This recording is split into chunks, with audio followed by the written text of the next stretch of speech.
Hey guys, how's it going? Go See Rich here today. So I'm working on the Mitsubishi Challanger project, and as you can see, we've gotten a lot done.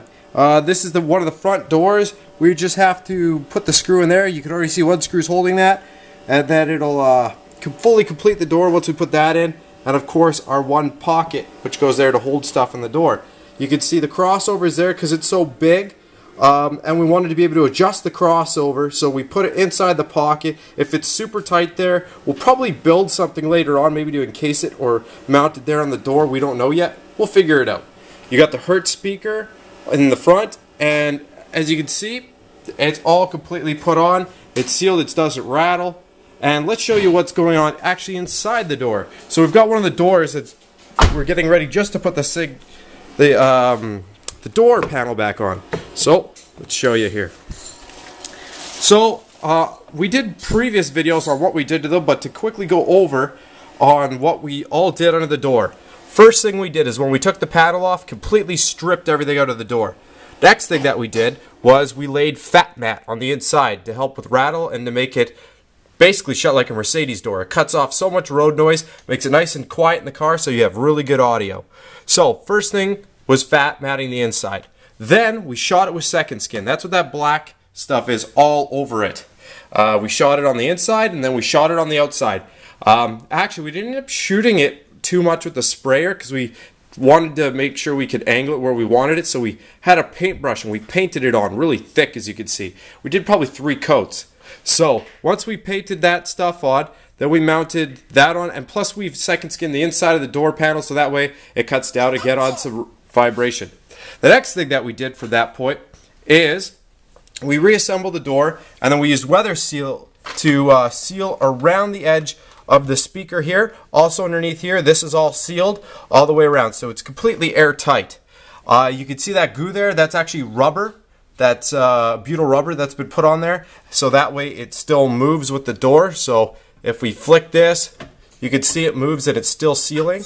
And then we've got this handle, which goes. Now, the handle doesn't go back really quickly, and that's just because of the resistance. Now, if you're just doing this for your daily driver, you could still do this much, but the thing is, you probably don't want to goo those or not goo the one that's for the handle, and that's just because if you do, then you might have a little bit of resistance, and you might not like that. So, it's up to you. Again, this is just us going overkill to make sure that mid-bass driver is basically a sealed portion.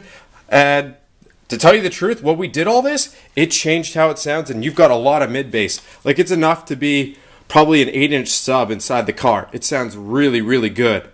And then that silver stuff, which is on the outside, is blue skin.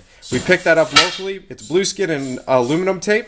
So after we were done, and we used probably about 100, 150 feet of fat mat in here, we ended up going and we used a little bit of blue skin just to get it all just sealed up 100%. And it was something local, so we could at least use some local supply. But after that, that's what's going on under the doors, so you guys can see how sealed it is. And now we're just going to we just basically finished all 4 doors, so we're going to slowly be putting them back together. After we get all 4 doors back together, 100%, we're going to be mounting tweeters and sealing off some tweeter pods and stuff like that, so that way we can get our tweeters. We've already test run it. It sounds really good. As you can see, if you look up top, we've got the dash going back together. The front is completely done. We built a new battery box. Now we're going to build some new bus bar holders, and it'll be 100% up front. Once we have 100% under the hood, I'll be making a video on that. And now it's just slowly putting trim on all the way back, getting our tweeters mounted. And of course, if you missed out on the last episode, that is the DC audio subwoofer. We built the box. We have an audio control epicenter there. We're going to be playing with that a little bit more. We didn't like how it sounded at first. We're also still breaking the sub in.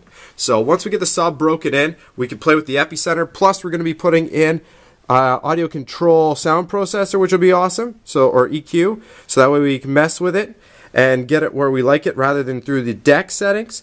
And yeah, stay tuned for more progress. Right now, we're just going to be going gung-ho on it, so that way we can show you the finished result. Thanks again for watching. Press that like button if you want, or if you liked it, of course, and press subscribe if you want to see some more updates on this project. Again, this is been a project for a while. It's basically been a year now, and we're still getting just to the closers of it. So thanks for following if you've been following. Peace out.